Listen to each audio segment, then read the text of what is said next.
저의 입장에서 가장 행복한 사람이라고 묻는다면 마지막에 웃는 사람이 가장 행복한 사람이라고 저는 생각합니다.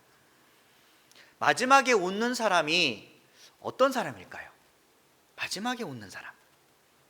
이 땅을 떠날 때, 죽음에 이르렀을 때 확연히 이것은 드러나게 될 것입니다. 죽으면 반드시 이 땅을 떠나서 어딘가에 가게 될 것인데, 우리 믿는 사람들은 반드시 천국과 지옥이 있다고 믿습니다. 그러면 여러분은 저를 포함해서 지옥에 가고 싶습니까? 천국에 가고 싶습니까? 당연히 천국에 가고 싶습니다. 모두가 다 그리스도인들이 천국에 가고 싶은 마음이 당연한 것인데, 과연 내가 천국 시민으로서 합당한 인생을 살고 있는가? 내 인생이 혹시나 이 땅에 소망을 두고 어떻게 해서든 이 땅에서만 잘 살아보려고 내 욕심대로 살아가고 있지 않나? 한번 생각해 볼 만한 문제입니다. 우리는 하나님 나라에 가기 전에 천국 시민으로서 준비를 해야 됩니다. 그러면 내가 하나님의 선택받은 자로서, 하나님의 자녀로서 어떠한 삶을 살아야 될지 오늘 말씀을 통해서 살펴보도록 하겠습니다. 오늘 말씀에 등장하는 부자와 나사로가 있는데, 예수님께서 오늘 말씀에 부자와 나사로의 비유를 통해서 죽음 이후의 삶에 대해서 말씀을 합니다. 우리는 죽음 다음에 어떤 일이 생길까 대단히 궁금합니다. 어느 누구도 하나님 나라에 갔다가 온 사람에 대해서 우리가 알 수가 없습니다. 나도 경험해 보지 않았기 때문에 사실상 두려울 수밖에 없는 것입니다. 그렇지만 우리 믿는 사람으로서 항상 내가 하나님 나라에 갈 백성으로서 준비가 되었는가, 그리고 내 믿음이 하나님 나라에 갈 정도의 올바른 열매를 맺고 있는가, 여러분 자신에게 물어보시기 바랍니다. 그러면 이 세상을 살면서 내가 하나님 앞에 떳떳한 인생을 살아가고 있을까라는 질문을 하게 됩니다. 그러다 보면 삶 속에서 나에게 주어진 일이 있을 때, 하나님 나에게 이러한 직책을 주셔서 감사합니다, 이 직장에서 하나님 백성으로서 일할 수 있다는 자체가 너무너무 감사합니다라고 고백할 수밖에 없습니다. 그리고 하나님께서 주신 소명이 있는데, 그 소명을 가지고 내가 어떻게 해서든 주님을 위해서 마지막 때까지 최선을 다해서 열매 맺는 삶을 살겠습니다라고 다짐하는 것입니다. 여러분은 각자의 처소에서 누구를 위해 살아가고 있습니까? 혹시나 내 자신만을 위해서 살아가고 있습니까? 또한 가족이 행복하면 되겠지라고 생각하면서 내 자신과 가족만을 위해서 열심히 살아가고 있습니까? 물론 가족을 위해서, 주변 사람을 위해서 살아가는 것 참 중요합니다. 하지만 우리 인생의 가장 소중한 목표는 하나님의 영광을 위해서 살아가는 것입니다. 나에게 주님이 주신 이 직책에 대해서, 이 자리에 대해서, 가족에 대해서 너무너무 감사하고, 또한 내가 자신이 주어진 일에 대해서 최선을 다할 때 사람에게 선한 영향력을 미치고, 또 하나님 보시기에 합당한 삶을 살았을 때 진정한 기쁨의 삶을 누리고 있는 것입니다. 그래서 그런 사람들은 하나님을 진심으로 믿음으로 말미암아 조금 어려움이 없더라도, 하나님 내가 기꺼이 이것을 이겨내도록 하겠습니다.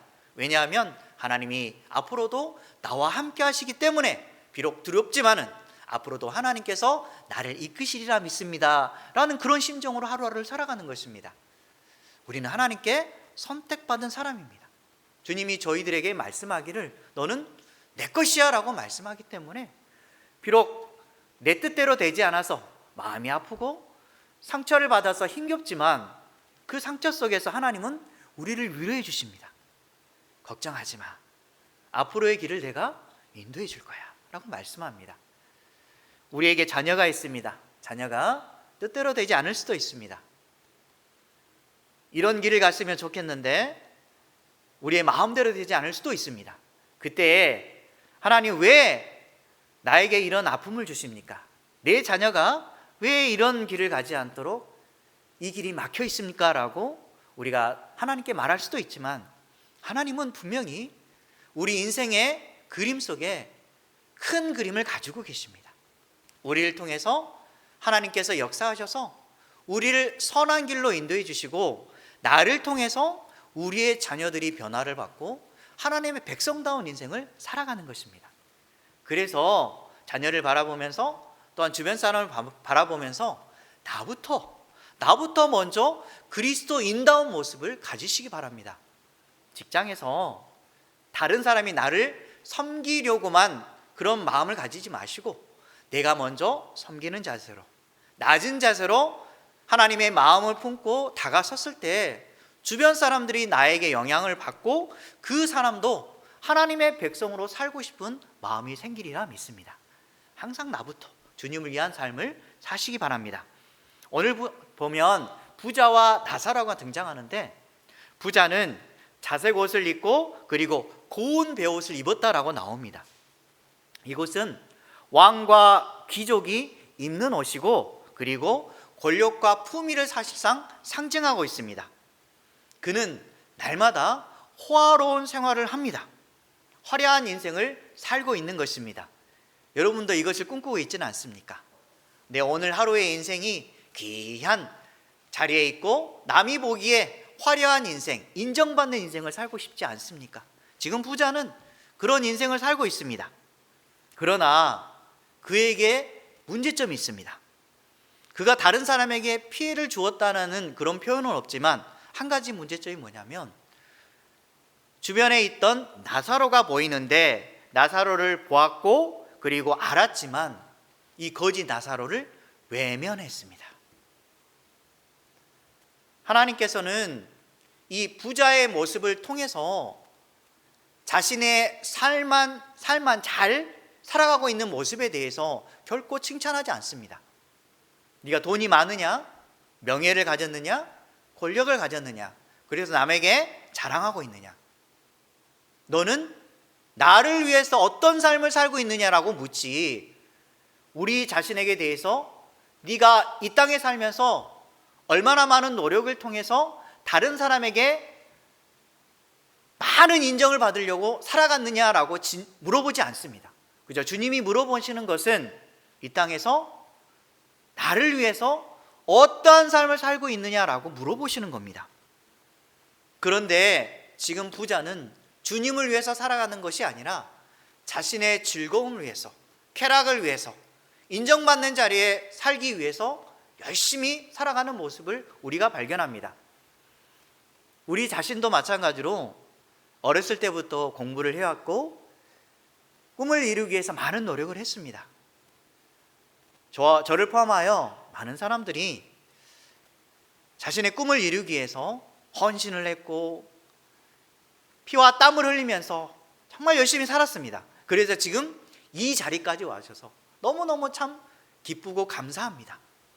그런데 내가 만약에 나만의 목표를 이루기 위해서 살아왔다면 우리 자신이 사실상 헛된 삶을 살고 있는 것입니다. 내가 꿈을 꾸면서 어떤 자리에 들어가기 위해서 열심히 노력하고 있다면 그 안에는 반드시 하나님과 함께하는 삶이 있어야 됩니다. 내가 열심히 살아가는 이유도 하나님을 높이기 위해서 그 자리에 최선을 다하는 것입니다. 그리고 혹시나 여러분 중에 더 높은 자리, 남에게 인정받는 자리에 간다면 반드시 다른 사람 앞에 섰을 때 지금까지 내 삶을 지켜주시고 인도해 주시고 이 자리에 서게 하신 분은 바로 하나님 아버지십니다 라고 고백하는 인생을 사시기 바랍니다.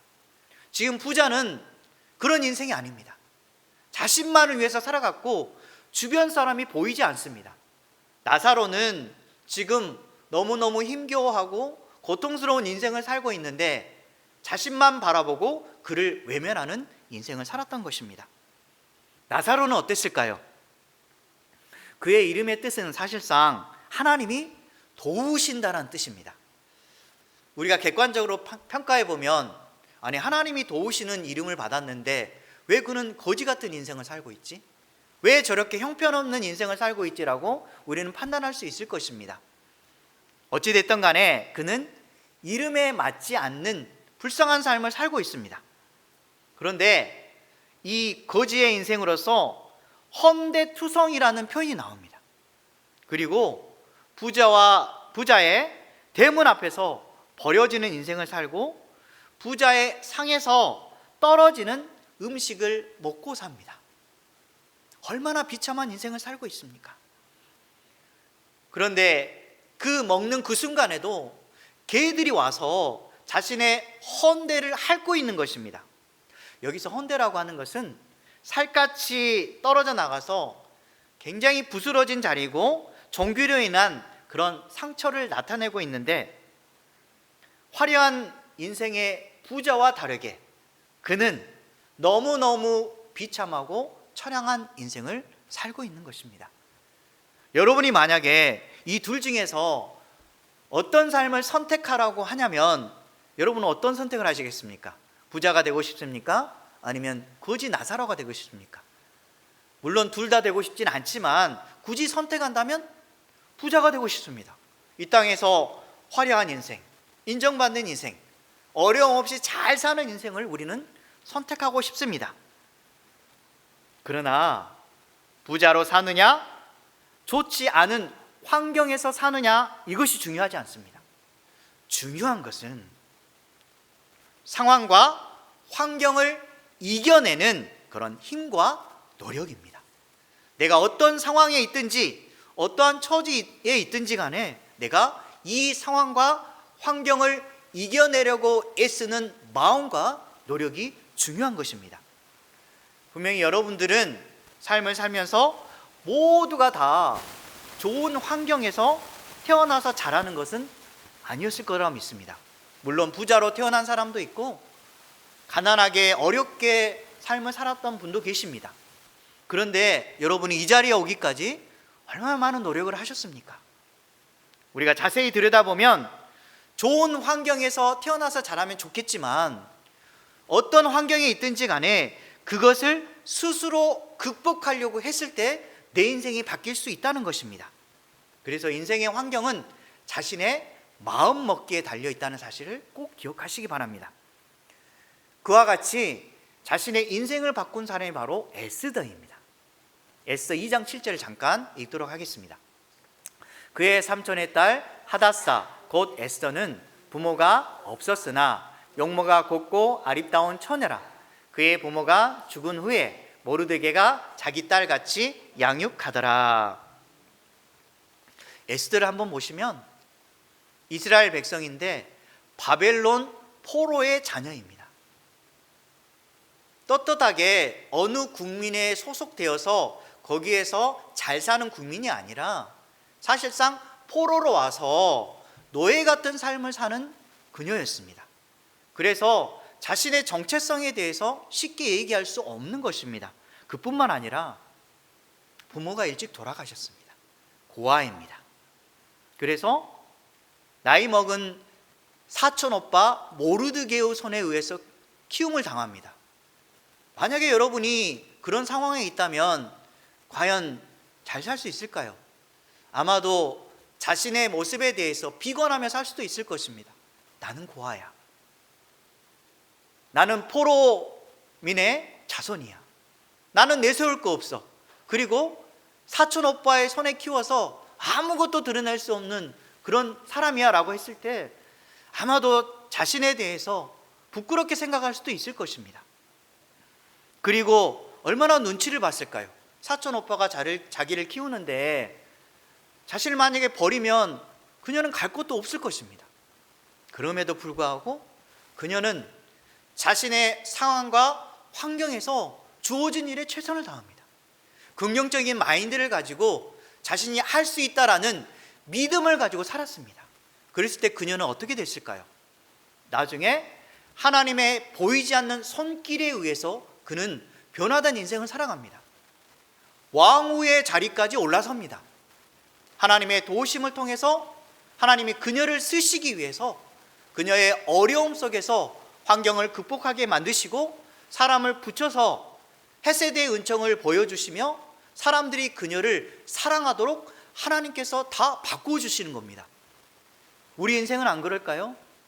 지금 이 상황이 어떻든지 간에 내가 하나님을 온전히 믿고 자기 자신에 대해서 하나님 위해서 살려고 모든 것을 바치려고 할 때 하나님께서 중심을 보시고 나의 상황과 처지를 바꾸어 주시는 겁니다. 그래서 하나님께서 자신의 인생의 큰 그림 속에 우리를 들어가게 하시고, 우리가 작은 그림 속에서 열심히 일을 했을 때 하나님께서 쓰임받는 아름다운 그릇으로 우리를 사용하시는 겁니다. 지금 그녀가 왕후가 되어서 나중에 하나님의 큰 그림인 유다를 구원하는 그런 큰 쓰임받는 그릇이 되는 것입니다. 여러분들도 하나님께서 함께 하신다면, 하나님께서 나를 쓰시기 위해서 준비시킨다면 정말 쓰임받는 큰 그릇이 되리라 믿습니다. 여러분 꿈을 꾸며 사시기 바랍니다. 하나님께서 우리를 선택해 주시고 어떤 과정 속에 쓰이려고 하신다면 우리가 어려운 처지에 있든 어떤 상황에 있든지 간에 그곳에서 보호해 주십니다. 그 말씀이 바로 이사야 43장 2절에 나와 있습니다. 함께 읽도록 하겠습니다. 내가 물 가운데로 지날 때에 내가 너와 함께 할 것이라. 강을 건널 때에 물이 너를 침몰하지 못할 것이며 내가 불 가운데로 지날 때에 타지도 아니할 것이요 불꽃이 너를 사리지도 못하리니. 이 말씀을 보면 물이 너를 물속에 빠져나가도록, 거기에서 헤어나지 못하도록 막는 것이 아니라 하나님께서 보호하심으로 말미암아 우리가 물 위를 걷는 기적을 맛볼 수 있다는 것입니다. 그리고 불 가운데 거할지라도 우리가 불 속에서 태움을 당할 수 있는 그런 형편에 있을지라도 하나님께서 불꽃 가운데 우리를 보호해 주신다라고 말씀하십니다. 여러분이 삶 속에서 분명히 어려움을 당합니다. 직장에서 나를 힘들게 하는 사람이 있습니다. 그래서 그 사람과 부딪혔을 때 저 사람만 없었으면 좋겠다는 생각이 들고, 또 어떤 사람은 나의 반대편에 서서 나를 모함하기까지 합니다. 그때 정말 찢어질 때 아프지만 하나님께서 물 가운데, 불 가운데 우리를 보호해 주신다라고 말씀합니다. 단 조건은 하나님의 말씀을 따라서 그분께 순종하고 주님께 내 인생을 맡깁니다라는 심정으로 하루하루를 살아갈 때 하나님께서 우리를 보호해 주시고 지켜주신다는 것입니다. 내 자신이 속한 환경 속에서 주님을 찾고 주님을 만나시기 바랍니다. 반드시 하나님께서 우리와 함께 해주시리라 믿습니다. 22절에서 26절에 보면 그들의 죽음 이후의 삶에 대해서 잘 나와 있습니다. 쉽게 말해서 천국과 지옥에 대해서 이야기하고 있는 것입니다. 나사로가 죽어서 어디에 갔을까요? 나사로는 천사들에게 받들려서 아브라함의 품에 들어가게 됩니다. 여기서 아브라함 품은 여러분도 알다시피 천국을 상징하고 있습니다. 유대인의 하나님이 아브라함의 하나님으로 나타나고 있는데, 우리도 마찬가지로 나사로처럼 그 천국에 들어가고 싶은 게 우리의 솔직한 마음입니다. 그러면 부자는 어떻게 됐을까요?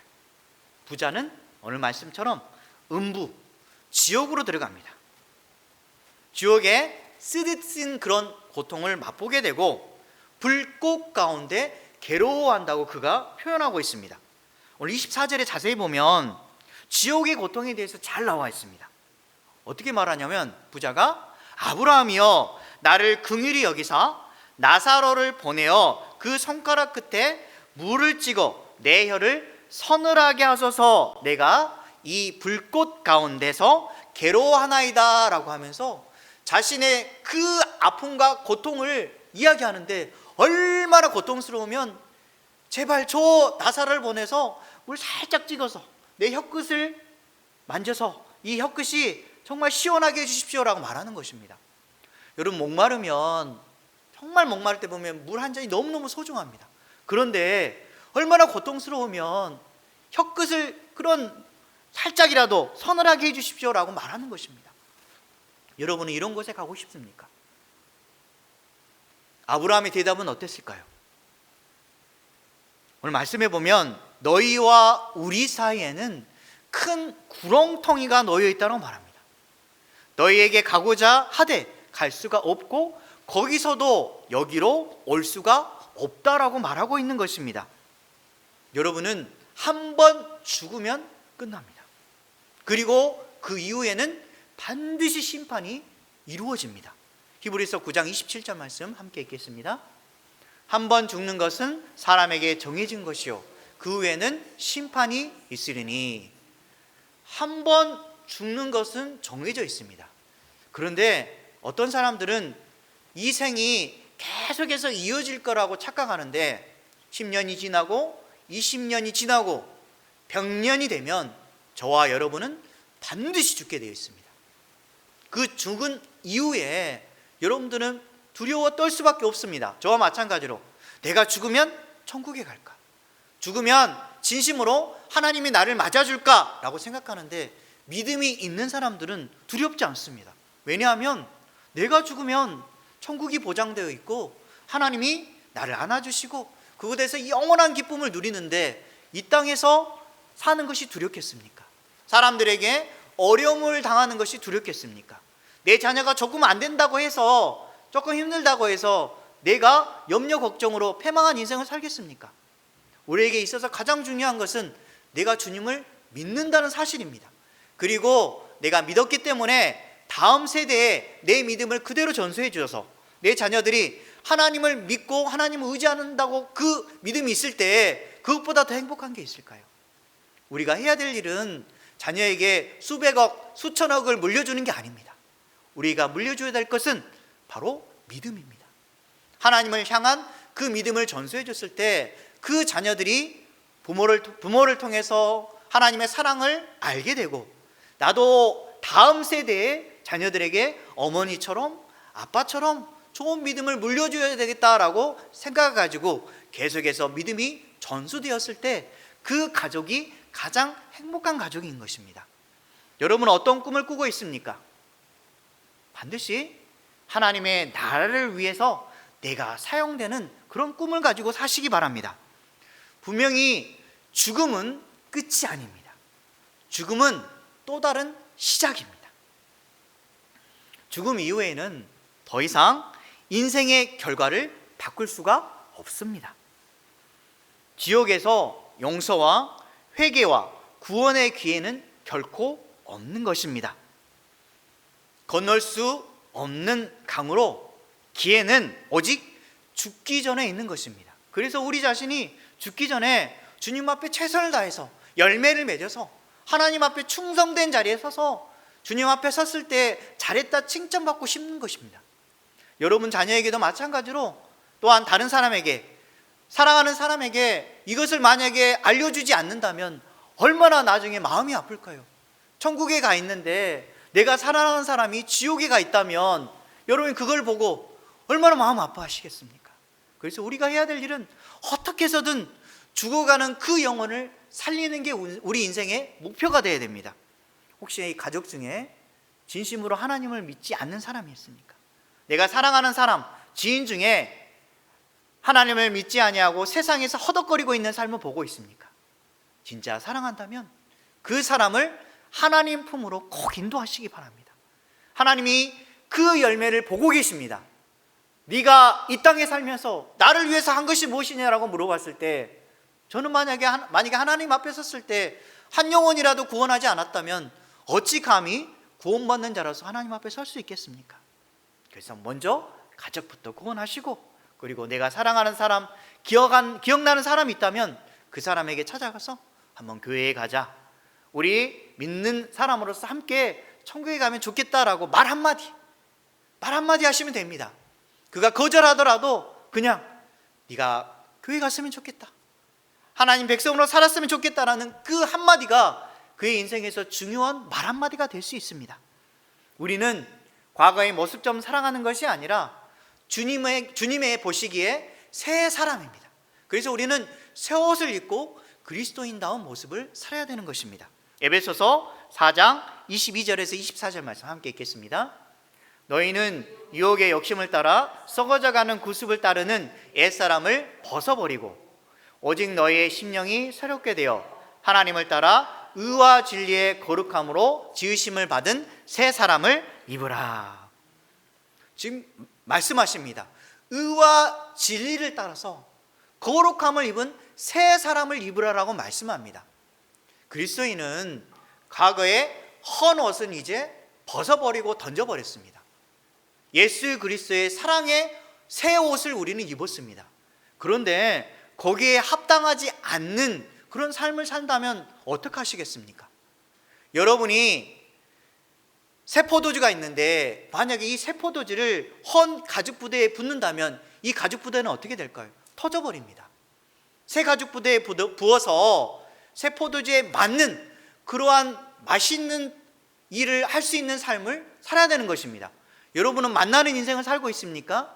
아니면 썩어져 없어질 인생을 위해서 자신의 삶을 바치고 있습니까? 지금 거룩함으로 지으심을 받은 새 사람을 입으라라고 말씀하고 있습니다. 그러면 이 새 사람은 무엇일까요? 거짓이 아닌 진실을 선택한 사람이고 분노 대신에 절제와 용서를 하는 삶, 그리고 자신의 유익만을 위해서 사는 것이 아니라 어떻게 해서든 이웃을 섬기는 사람입니다. 그리스도 안에서 지으심을 받은 새 사람답게 하나님이 원하시는 삶을 사는 저와 여러분 되시기 바랍니다. 이런 과정이 이루어지고 결국 부자는 자신의 삶을 바꿀 수 없다라는 말을 듣자 부자가 아브라함에게 간청을 합니다. 어떤 간청을 했을까요? 자신의 요청이 수락되지 않자 나사로를 보내어서 자신들의 가족들이 있는데 자기 형제 5에게 지옥에 대해서 알리도록 요청합니다. 그들이 이 말을 듣고 다시는 지옥에 오지 못하도록 부탁하는 것입니다. 그는 죽었다 다시 살아난 사람이 간다면 그의 말을 들을 때 그들이 믿을 거라고 생각합니다. 과연 그럴까요? 과연 그들이 회개할까요? 우리 예수님이 마리아와 마르다의 오빠인 나사로를 살린 일을 우리가 한 번쯤 들어봤을 것입니다. 나사로를 살렸을 때 주변 사람들이 믿었을까요? 분명히 나사로는 죽었습니다. 근데 4일 만에 예수님이 살자 그가 살아났습니다. 물론 그것을 보고 기이하게 여기고 믿는 사람도 있었지만 대부분은 예수님에 대해서 믿지 않았습니다. 기적 같은 일이 일어났음에도 불구하고 우연인 거야, 어쩌다가 저런 거야, 죽지 않았을 거야 라고 생각하는 것입니다. 또한 예수님이 부활하여서 다시 살아나왔고 유대인들에게 보여졌을 때 과연 그들은 믿었을까요? 아닙니다. 기적이 일어난다고 해서 세상 사람들이 믿는 것은 결코 아닙니다. 그래서 예수님께서 말씀하시는 게 뭐냐면 아무리 기적 같은 일이 일어나더라도 하나님의 말씀을 따르지 않으면 구원받지 않는 사람이다. 오늘 하나님의 말씀은 모세와 선지자들의 가르침이라고 나와 있습니다. 여러분들이 예수님의 기적을 지켜본 사람들이 예수님을 십자가에 못 박혔다는 사실을 여러분 알고 있습니다. 처음에는 예수님을 환영하면서 나사렛 예수여 나를 구원하소서 막 외쳤던 자들, 그리고 모든 사람들이 지켜보는 가운데 당신은 구원자 있습니다라고 고백했던 그 자들이 주님을 떠났습니다. 하다못해 사랑하는 제자마저 주님을 버린 사람도 있었습니다. 아무리 기적이 이루어지고 주님께서 그를 위해서 많은 좋은 것들을 보여줄지라도 실제적으로 행했을지라도 믿지 않습니다. 그래서 우리는 너무너무 감사합니다. 기적 같은 일이 보여지지 않을지라도 내가 주님을 믿고 있다는 사실이 사실상 이게 기적이 아니겠습니까? 나 같은 죄인을 살리시고 나를 하나님 자녀 삼아주시고 지금까지 인도해 주신 그 하나님이 얼마나 사랑스럽고 좋습니까? 그런데 주변 사람들 보십시오. 기회를 주고 있습니다. 너희들 주님을 믿어라. 믿기만 하면 된다. 교회에 나와서 예배드리고 하나님을 알면 너희들이 천국에 가는 축복을 누리게 될 것이라 라고 말씀하는데 그들이 듣습니까? 안 듣습니다. 계속해서 주님을 떠나는 사람들이 많아지고 있습니다. 그래서 우리는 항상 하나님의 말씀을 지키려고 몸부림치는 인생을 살아야 됩니다.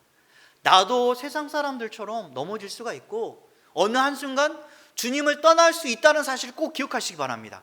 나는 그래도 하나님 믿는 사람인데 어떻게 주님을 부인하고 떠날 수 있겠어? 라고 하는데 우리의 인생이 어떻게 될지 모릅니다. 우리 마지막 순간에 한 장로님의 고백이 있습니다. 그가 열심히 신앙생활을 했고 교회에서도 봉사를 했고 그래서 장로의 직분을 받았고, 그런데 그는 결국 암에 걸립니다. 그래서 병원에서 입원해서 계속해서 처절하게 기도합니다. 하나님 제발 저의 기도를 응답해 주시고 암을 치료해 주십시오 라고 하는데 날이 갈수록 그는 암으로 인하여 너무너무 고통스럽습니다. 치유받지 아니하고 계속해서 삶은 나아지지 않습니다. 그리고 주변 가족 사람들이 하나님을 믿는다며 그러면 당신의 기도에 응답을 받아야 되지 않나? 치유돼야지 않나라고 이상한 말까지 들립니다. 그랬을 때 그는 분명히 장로로서 하나님, 저는 어떠한 일이 있든지 간에 주님을 위해서 마지막까지 기도하고 예배드리는 삶을 살며 주님께 가겠습니다 라고 기도해야 될 것입니다. 처음에는 그랬지만 그가 자꾸 힘겨워지자 의심이 생기기 시작하고 그가 목사님이 찾아왔을 때 죽기 전에 이런 말을 합니다. 하나님은 살아계시지 않습니다.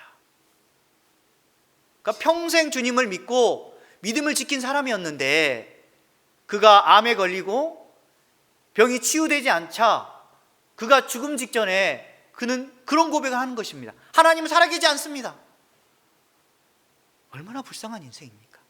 반면에 예수 그리스도가 십자가에 못 박혀 돌아가실 때 한편 강도가 예수님을 바라보고 예수님이 진짜 하나님의 아들이라는 사실이 믿어지기 시작하자 그는 고백합니다. 예수여, 당신의 나라에 임하실 때 나를 기억하소서. 나는 죄인이고 부끄러운 자리에 섰지만 저를 불쌍히 여겨주시고 주님 나라에 갔을 때 저를 기억하여 주시고 저를 꼭 하나님의 나라에 갈 수 있도록 저를 불쌍히 여겨주십시오 라고 고백했을 때 그는 어떤 예수님의 응답을 받았습니까? 네가 나와 함께 낙원에 있으리라. 낙원에 있으리라. 우리의 인생이 어떻게 될지 모릅니다. 어떤 사람은 처음부터 끝까지 마지막 경주를 잘해서 주님께 칭찬받는 그런 삶을 살기도 하고, 어떤 사람은 나중에 가서 주님을 믿고 겨우 구원받는 인생을 살아갑니다. 또 어떤 사람은 마지막 순간에 배신하여서 지옥에 가는 인생을 살기도 합니다. 그래서 우리가 비록 구원받은 인생이지만 어떻게 해서든 하나님의 말씀을 따라서 최선을 다해서 하루하루 시간을 주님을 위해서 사시기 바랍니다. 그래야 할 때 주님이 기억하여 주시고 주님께서 우리를 쓰시리라 믿습니다. 요한일서 2장 5절 말씀 보고 말씀 정리하고 마치겠습니다. 누구든지 그의 말씀을 지키는 자는 하나님의 사랑이 참으로 그 속에서 온전하게 되었나니 이로써 우리가 그 안에 있는 줄을 아노라. 말씀을 지키는 사람이 예수님의 사랑을 아는 사람입니다. 왜냐하면 주님이 나를 진심으로 사랑하기 때문에 하나님, 저 같은 죄를 이렇게 사랑하십니까? 나를 버릴 수도 있음에도 불구하고 끝까지 저를 책임져 주시고 하나님 자녀 삼아 주시고 오늘까지 이렇게 인도해 주셔서 너무너무 감사합니다. 이 감사함이 삶에서 배어나는 것입니다. 항상 우리의 믿음은 삶에서 나와야 됩니다. 교회당에 나와서 그저 예배드리고 끝, 그게 아닙니다. 밖으로 나가서 내가 그리스도인다운 인생을 살아서 삶으로 주님께 진정으로 예배드렸을 때 하나님께서 우리를 보시고 우리를 잘했다, 사랑하는 내 딸아 내 아들아 라고 말씀하시는 것입니다.